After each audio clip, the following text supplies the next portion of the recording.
I'm given this awesome responsibility from God to really mold someone the way He has molded me. Being able to see them grow up into the God-fearing people that they're supposed to be, that's just what makes being a dad awesome, man. He's just good at everything because, like, he's a good dad, he's fun to be around, he's got the rules, but he's the best dad I could ever ask for. You know, my father was in and out. He was basically somewhat a financial contributor more than a dad.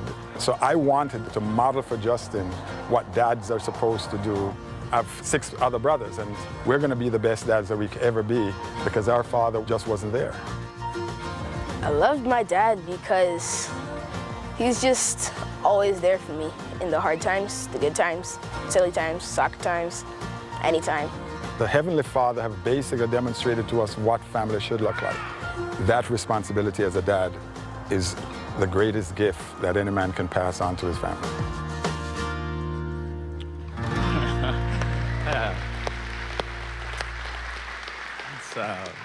It's beautiful. It felt like a commercial, man, and I needed a Kleenex at the end of this. Peter and Justin Woodbine. We have a lot of great dads at our church, but none as handsome and as cool as Peter Woodbine. It's awesome. And I love what Justin, his son, said. My dad's just basically good at everything. File that under things my kids will never say about me. Easily agitated at technology, cannot work a remote control. That's sort of more in the Jared dad file. Well, happy Father's Day. How are we doing today, 10 o'clock? Good to see you. We are in the middle of a series called Tandem, and I want to talk about moms and dads and fathers and cousins and step aunts and all sorts of things today, and these family relationships is what we've been exploring for the last couple of weeks. I am 6.5 years into being a dad, which I think makes me sort of the expert in the room.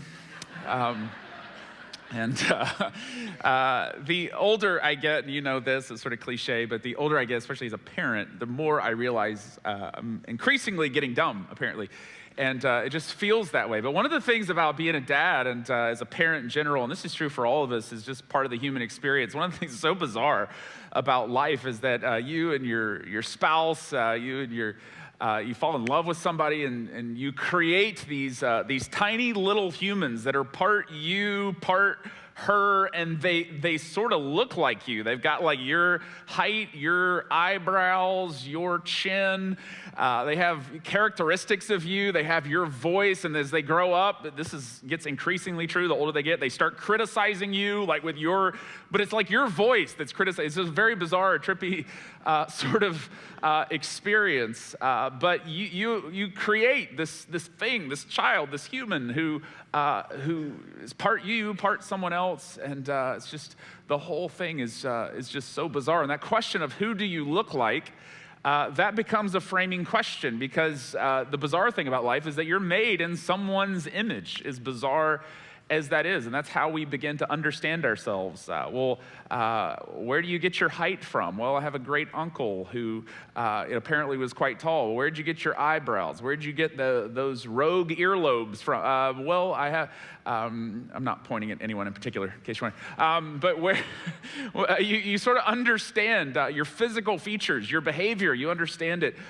in context that you were made in someone's image. And it's a really bizarre thing, especially as your kids get older, and you did this as a kid, but your kids, you naturally drift into the behaviors and the physical characteristics of whoever your primary caregiver, whoever raised you. I've noticed this with our 1-year-old. I get home from work often, and I'll open up the laptop and I'll sit on the couch, and I'm not saying you should do this, but our 1-year-old, someone gave him like a toy laptop, which I think is a really bizarre gift.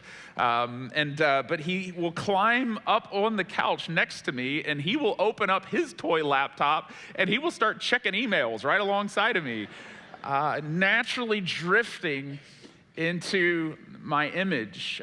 Some of us, you notice this when you say things And maybe your wife constantly points it out. Like when you say it, that sounds exactly like your dad when you say that.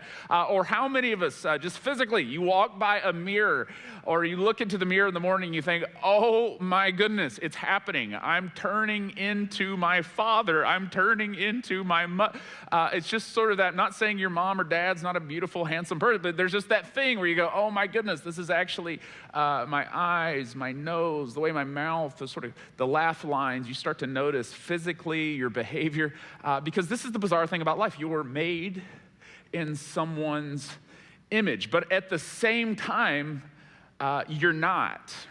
The scriptures have this fundamental declaration over your life. The scriptures have a fundamental declaration on my life that although you are a part of a family system and you all sort of start to look like each other, at the same time, you are made in God's image. This is the fundamental declaration at the very beginning of the scriptures, Genesis chapter 1, that you are made, all creation is made in the image of God, which means that you have your own unique path, your own unique destiny, your own unique course for life. And one of the tripwires in the family system, in the tandem experience, is that because often you look like each other, you begin, and I don't know if that's connected to it, but it certainly becomes true in family systems, you begin to try to control each other.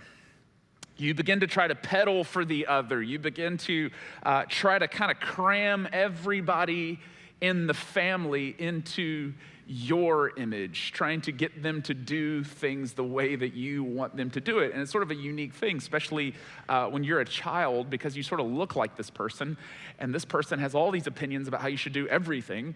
And even as you get older, as you age and reach different stages of life as a parent, you often realize with your parents, they're trying to still kind of cram you into their image of how you should do things. And so I want to explore this control thing that often begins to make the tandem family experience sort of a cattywampus ride. We could have called the series Cattywampus because that's just a great word. But we begin to try to control each other, and how that begins to affect the family system, and how a family that begins to experience the family system in a beautiful, sort of harmonious way is when we are living with a posture of surrender towards each other instead of control. If you have a Bible, turn with me to Matthew chapter 7 is where we are going to begin. Matthew chapter 7, we're going to start in verse 1 together.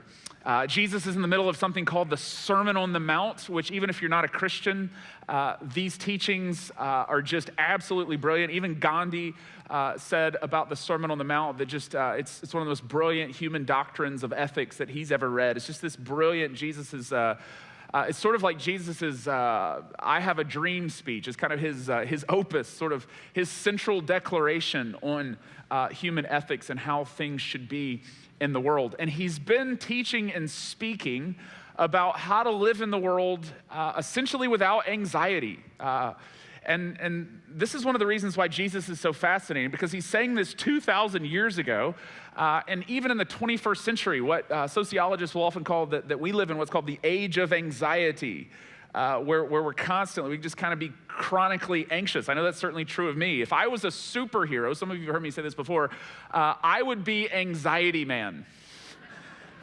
Because I have an amazing gift to leap from current reality to worst case scenario at lightning fast speeds. It's just, it's really quite something to behold.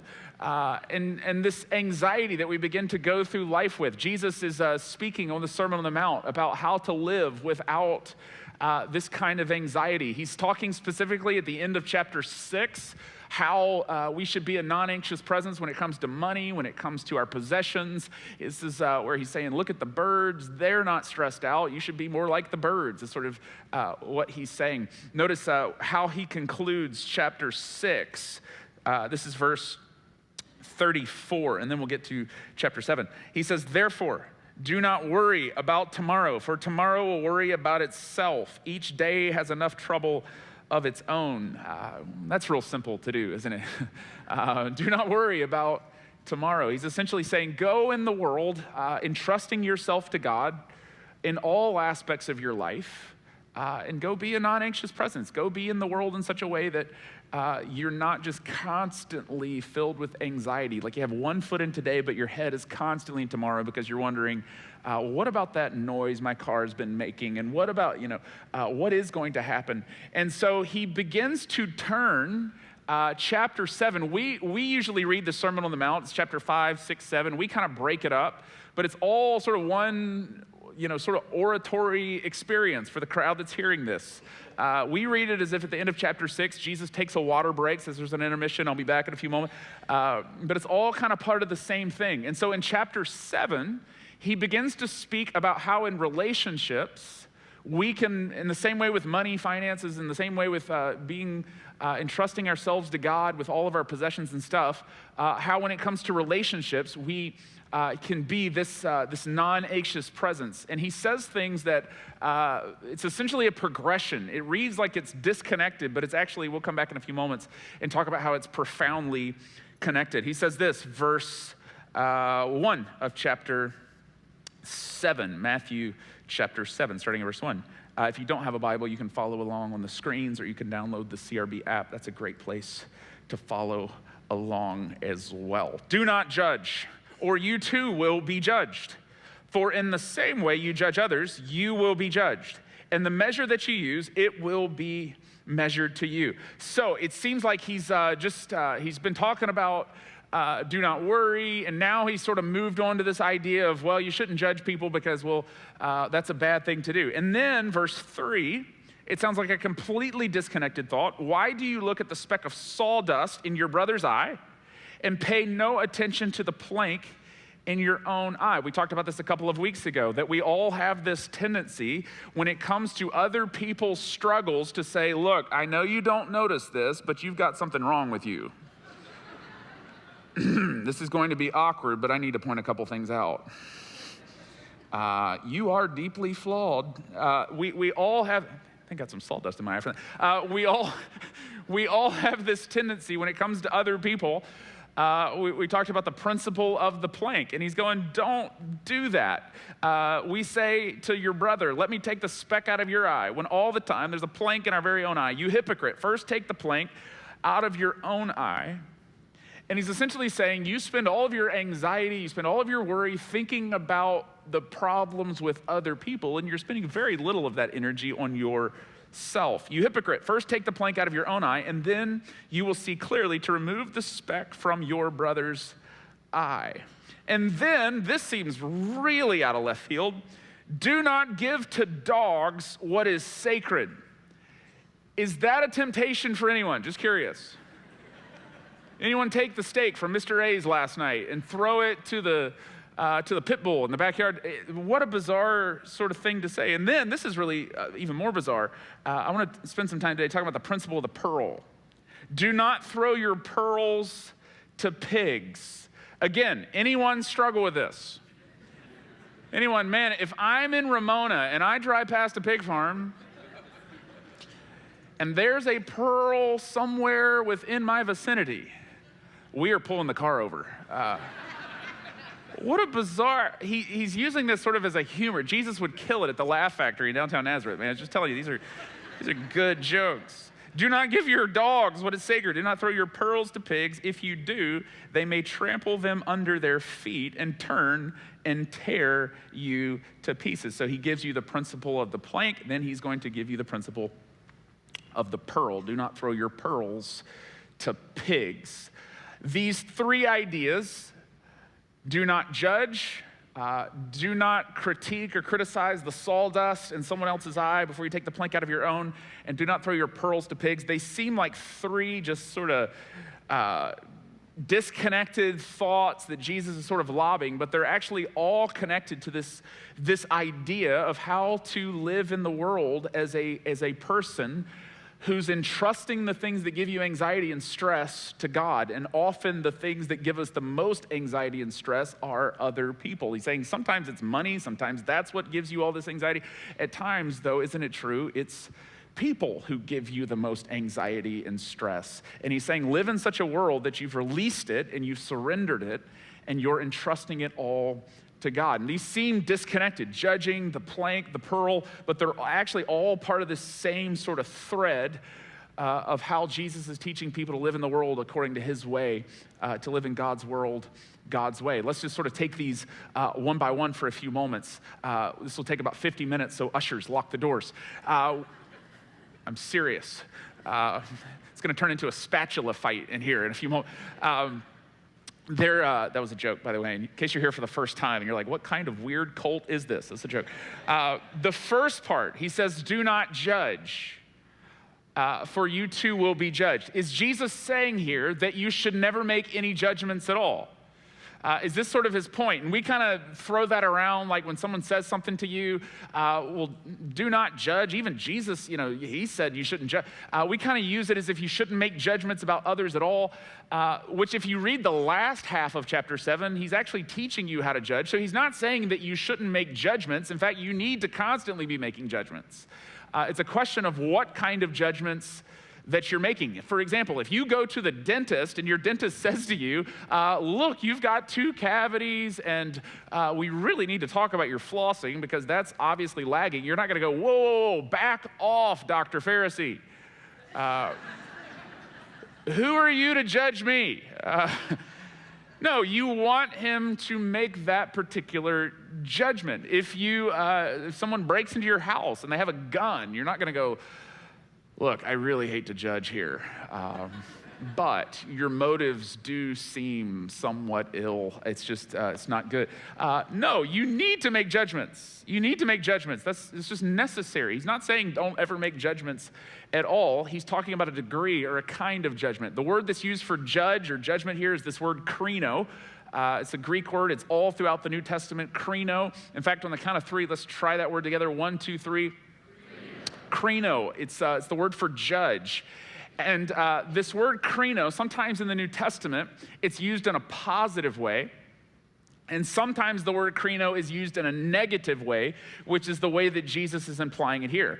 At times, the New Testament essentially says you should krino, you should judge in such a way that's, it's almost like a discernment.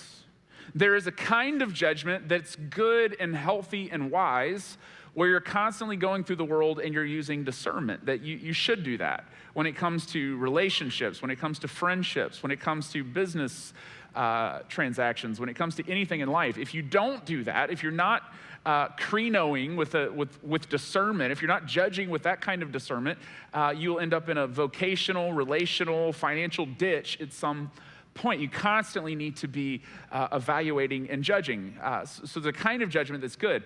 On the other side of the coin, and this is the kind of judgment that Jesus is speaking of, there's a kind of judgment that has left the playing field of discernment and has become condemnation, isn't there? There's a kind of judgment, and some of us, you grew up in a house like this, or you have experienced this because of something you did, and it turned into someone wasn't just critiquing what you did, they were essentially condemning you as a person. And there's a kind of judgment that's not discerning, it's condemnation. It's you're judged in such a way that this is the kind of judgment that Jesus is speaking of. Don't judge in such a way that you have condemned a somebody. You have felt the difference between these two before, haven't you? Some of us, you have friends that when you're going through a work crisis or a relationship crisis, you want a friend who's going to help. You want them to judge you. You want them to show up to the meal, and you want them to help weigh the options and critique, and you want their feedback and their opinions. It's healthy and it's helpful. At the same time, some of us, you have friends that you don't want them to know anything about you ever. Because when they find out anything about your life, they don't discern, they don't krino in such a way that they're discerning. They do it in such a way that it's condemning of you and your choices and who you are as a person. You have felt that before. It's you show up to a coffee shop with a friend, and she immediately, well, I told you to not marry Frank, and he's a jerk, and we all knew it at your wedding. You sort of have this. Anyone named Frank? I'm so sorry if you. But you have these kinds of conversations, and you leave, and you sort of feel gross. You feel condemned. There's sort of this. I told them this, but they actually ended up using it in such a way that I just felt condemn. This is the kind of judgment that Jesus is speaking of. Don't judge in such a way that you condemn someone. When you condemn someone, when you judge in such a way that you condemn them, or someone has done that to you, we do this, and people do it to us as a way to control us. That's essentially what this kind of judgment is. This judgment to condemn, it's a way of controlling people. If your friend shows up and she says, well, you should have never married Frank, and I think it's time that you leave him, and I just don't understand what you saw in him to begin. What is she trying to do? She's trying to control your relationship with Frank. She's not just discerning, she's not helpful, she's condemned you, and now she's trying to control you. And she's essentially saying, and this happens in all kinds of ways, I'm the gold standard of human behavior, and you don't measure up, and you need to cram yourself into my image in the way that I would do things. It's condemning to control. And how do we do that as people? How do we, when we have anxiety over someone and the choices that they're making, how do we try to control them? When we've condemned them, how do we try to control that particular person? Jesus says, well, first we try to do it with the plank, and then we'll try to do it, or vice versa, we'll try to do it as well with the pearl, and neither one is going to work. Sometimes we'll try to do it with something that's negative, and sometimes we'll try to control them with something that's positive. Notice what Jesus says. So it's all kind of part of the same flow or idea. He says, why do you look at the speck of sawdust in your brother's eye and pay no attention? So if you have all this anxiety over what someone else is doing, it might be a son, it might be a daughter, it might be a spouse, it might be a coworker, it could be anyone, but you have all this anxiety over what they're doing. Why do you look at the speck of sawdust in their eye and pay no attention to the plank in your own eye? How can you say to your brother, let me take the speck out of your eye, when all the time there's a plank in your very own eye, you hypocrite? First, take the plank out of your own daggum eye, is essentially, I added that part. And then you will see clearly to remove the speck from your brother's eye. You're spending all of your worry on their problem, and you're trying to control them and their sawdust when you actually should be focused on yourself. Jesus is essentially saying, we do this all the time. We go to people, they're doing something that we don't like, we're ignoring our own faults and flaws, and we're essentially saying, excuse me, I don't know if anyone's ever brought this up with you, but you talk too much. I don't know if anyone, I don't like your shoes, down to the most granular. You start pointing out the sawdust that you see in someone else. How many of us, don't raise your hands, but you live with someone who's like, they have like 20/20 vision when it comes to seeing all your flaws and faults. And the whole time you're thinking, are they ever going to do anything about that? I don't know how to bring this up with them, but, and essentially what they're doing, the sawdust conversation is a way in which they have judged you and they've condemned you and they're trying to control you. And it actually has something to do with their anxiety about themselves, and it's just being projected onto you. And so they've turned it into a conversation about your sawdust. Well, you talk too much. Well, when we're out in public, I really need you to pipe down because it's embarrassing. And and it becomes about, it's them, but they're actually making about you. And it's when they start talking about the sawdust, whatever it is, it's a way of shaming and guilting you to try to control you. And they're using a negative thing to try to control you. Shame and guilt, in the short term especially, are great tools that we will often use, all of us do this, whether you're a Christian or not, in our tool belt to try to control people. I don't like your sawdust. You talk too much. I don't like the way you drive. We're trying to cram someone into our image because after all, you need to know, I am the gold standard of human behavior. And I'm here to point out your sawdust. And it's a way of using guilt and shame to try to control someone. Some of us, you grew up in a house like this, and you still carry around the scars of a parent or someone that was your primary caregiver who constantly, every conversation was essentially, let me tell you how flawed you are. And it was your childhood, as you reflect on it, it was just sawdust, sawdust, sawdust. And it was guilt and shame trying to control you because someone didn't feel like you measured up to their standard. And so they spent all their energy trying to cram you into their image. And when you turned 18, you couldn't wait to get off of that bike. Let me tell you how flawed you actually are. And there is, especially if your kids are under 18, of course, there needs to be boundaries. Of course, those boundaries need to be enforced. And if you ground or you punish, there's time that of course, that needs to happen because as you raise your kids, you need to say, look, these are sort of the boundaries of decency and life. But how often, I have noticed this in my house when I'm speaking to one of my kids, how often is the language that I use, how often is the way in which I'm talking to them, it's not about me as a dad saying, I need to tell you where the boundaries are and when you violated them. Oftentimes, it's me using shame and guilt to try to force them into my image and get them to be more like me. And I'm using a negative thing to do it. There is a time where, especially if your kids are, little, there needs to be boundaries. But how often is the language that you use just shame and guilt, sawdust, sawdust, sawdust? And it's really about your need to have them be more like you. And Jesus is going, it's not going to work anyway. It's going to backfire. And it has to do with your inability to entrust people to God and who they're going to be and who they're going to become. We do this at the most granular level as husbands. We do this as wives. We do this as kids. We do where everyone's constantly trying to cram each other into each other's image.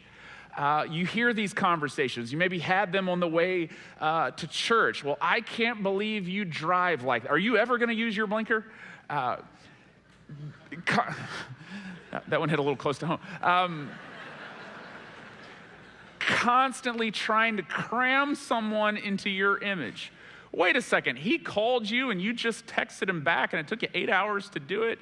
That's not how you should communicate with people. Constantly trying to cram everyone that we interact with into our image. And what does it do? It makes everyone in the family system just chronically anxious. You ever meet the family that's just chronically anxious?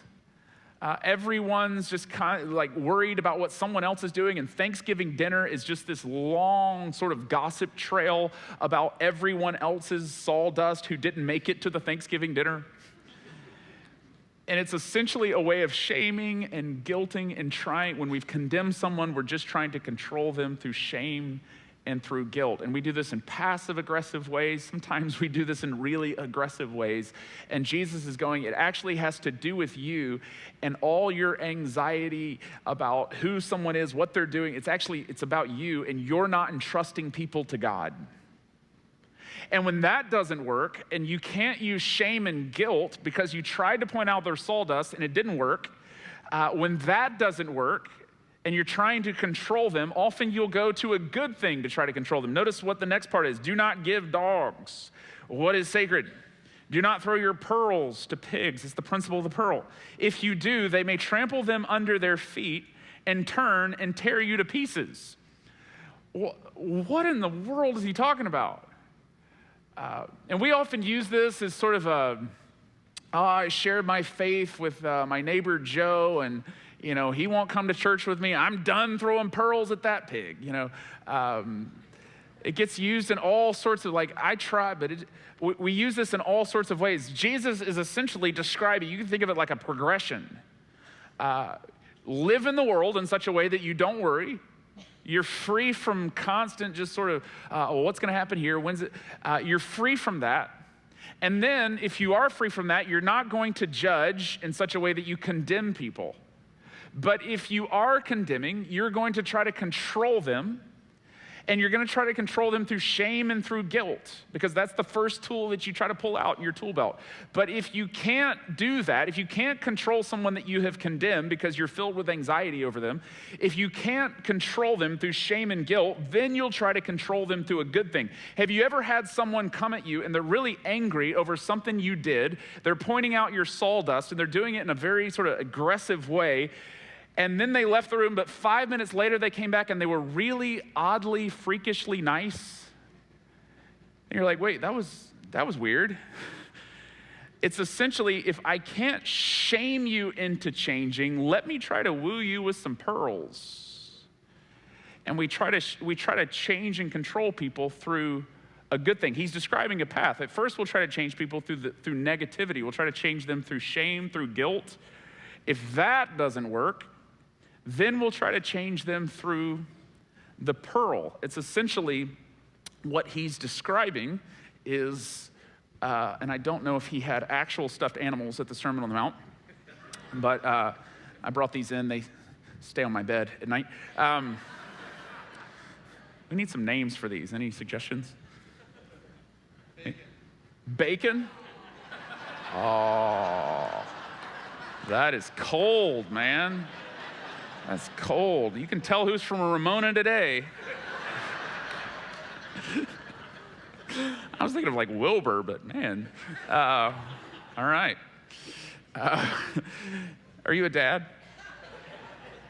Get him a Phil's barbecue gift card. It's gonna kill it. It's gonna kill it. Anyway, now you gotta give it like a baby pig, so you'll feel guilty. He's essentially saying, if you can't change someone through shame and through guilt, you'll do it. Well, then let me try to sweeten the deal. Let me try to give you something that's good. The pearl's a good thing. If that didn't work, then I'll try this.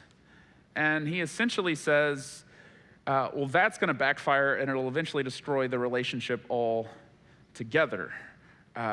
Don't throw your pearls to the swine. Don't throw your pearls to pigs. It's a way, the pearl is a good thing. Wouldn't you agree?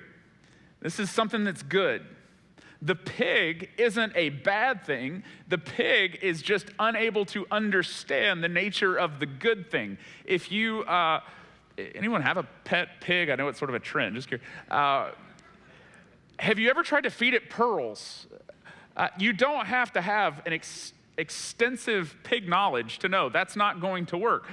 It's actually, they're not going to understand the nature of am I supposed to eat this? What is this? Like, what am I supposed to do with this? They're not going to understand. And Jesus says, what we'll try to do, if we can't control someone through shame and through guilt, someone that we've condemned, we'll try to control them through giving them something that's, something that's good. As a dad, isn't it true? You have a lot of the pearls. I mean, you have, I know like they're in your wife's jewelry box, but you have like you've got the goods, man. You've got often access to the resources. I can get you your first car. I can help you with that down payment. I can help you. Approval. It's any good thing. It's approval. And oftentimes as dads, the struggle is we won't give the good thing. I won't give the approval. Oh, so pearl didn't work. I won't give the approval. I'm not going to stand on the sidelines of your game and cheer until I know that you're going to play the way that I want you to play. I'm not going to dole out compliments until I know what the ROI is. I'm not going to give money until I know that you're going to do things the way that it's a way of trying to control oftentimes. And we use the good things that we have to try to control. And it becomes what Jesus says, it backfires and it ends up undercutting the integrity of the relationship. Like how many of us, and this is independent of family relationships, someone has given you a gift before, they've given you a good thing, and you received it, but when you did, you kind of felt gross because you knew they gave it to you with strings attached and they were only giving it to you because they were actually trying to control you. and you received it and you thought, maybe you've even refused a gift before because you knew that to receive the gift meant that you were now participating in some sort of system where they wanted you to reciprocate doing something for them. And there were strings attached to they were essentially, not that you're a pig, but when you refuse the gift, you're essentially saying, do you think I'm dumb? Do you not think I know what's going on here? And it backfires often. We try to use good things to control people in our lives. And we do it because we have all this anxiety about them and what they're going to do with their life. And Jesus is just going, it's about you. It's not really about them at all. Oftentimes, the great theologian Dallas Willard, in his book, The Divine Conspiracy, he says that oftentimes the Christian faith can be the pearl. The Christian faith itself, like how many of us, you grew up in a Christian home, and it took you years to go back to church, or it took you years to take Christianity serious because your parents, when you were growing up, I hear this story all the time, they tried to force their faith on you at an age or stage of life where you just weren't ready for it. And they were constantly trying to manipulate, like, you come to church, we'll take you to Phil's barbecue later, we'll do, which, you sort of get the joke. But they were constantly trying to use, and it backfired, and it actually ended up pushing you away from the church and pushing you away from them because they were trying to use this good thing to control you. Oftentimes, money can be the good thing that we use to try to control people. I'll get you your first car. I'll help you with college. I'll help you with that down payment. But there's also this unspoken, unwritten agreement that I get to weigh in on every choice that you make into your 40s. And it ends up undercutting the relationship. And if you give the gift, that's a beautiful thing. That can be a really good thing. But if you do it with strings attached, and some of us in this room, you've experienced the pain of this, it actually undercuts. Jesus says it backfires. It doesn't, you're only doing it because you're trying to control them. Oftentimes, secrets are a form of a pearl. We maybe at your office, or especially in family systems, maybe you have a family that just has a lot of secrets. And often we'll use, like when we are the keeper of the secret, we'll use this as a way to manipulate people. Cousin Joey's, he's in his 20s now. It's time we kind of bring him into the fold and tell him that, the truth about Aunt Kathy, and she's not really our aunt after all. We'll kind of use the secret. And how many of us have experienced that and it backfired, and cousin Joey or whoever used the secret as gossip against you, and it ended up destroying the relationship. We try to use good things to control people. Shame and guilt doesn't work. We'll use good things. And Jesus is essentially saying it doesn't work.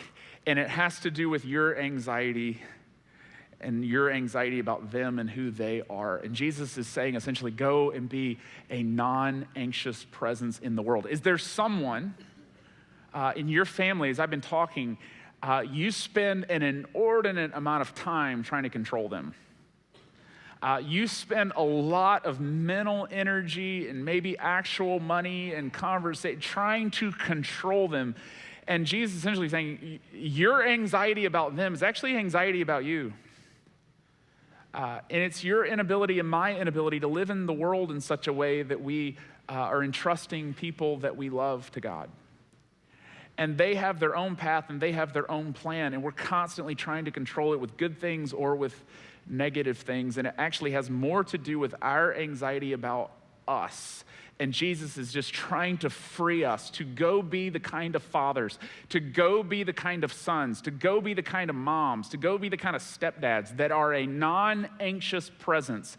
Because when we constantly have anxiety over what everyone else is doing, it makes this a very cattywampus and uncomfortable experience, doesn't it? It just becomes wobbly really fast. And the best gift that you can give is to be the kind of person that has entrusted everyone else in the family system to God, instead of trying to control everyone else in the family system. And that takes a certain kind of peace in your own soul. It takes a certain kind of, well, I'm going to work on the plank in my eye instead of the sawdust in theirs. I'm not going to, you know what, we probably could give them a really sweet Christmas gift that could make sure they change and do things the way, but I'm not going to live that way. I'm entrusting them to God. It's a different posture in the world. Let's pray together. God, we thank you that 2,000 years ago, your wisdom about money, your wisdom about anxiety is still so applicable in 2018, especially in 2018. And God, I pray for maybe a family that at the most granular levels of conversation, they're constantly trying to force each other into their image. And it's caused pain, and it's caused just no harmony. And I pray we would entrust each other to God.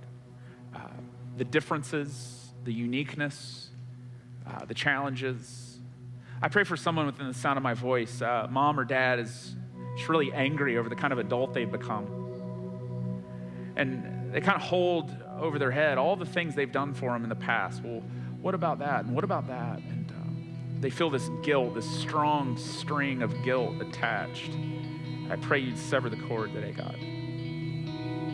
God, I pray for peace and harmony in our relationships with each other. I thank you, God. We need you in our relationships. We need you in our family systems. We need you bringing peace to what often becomes the most chaotic experience we have, the family. We entrust each other to you, God. It's in Jesus' name we pray. And all of God's children said,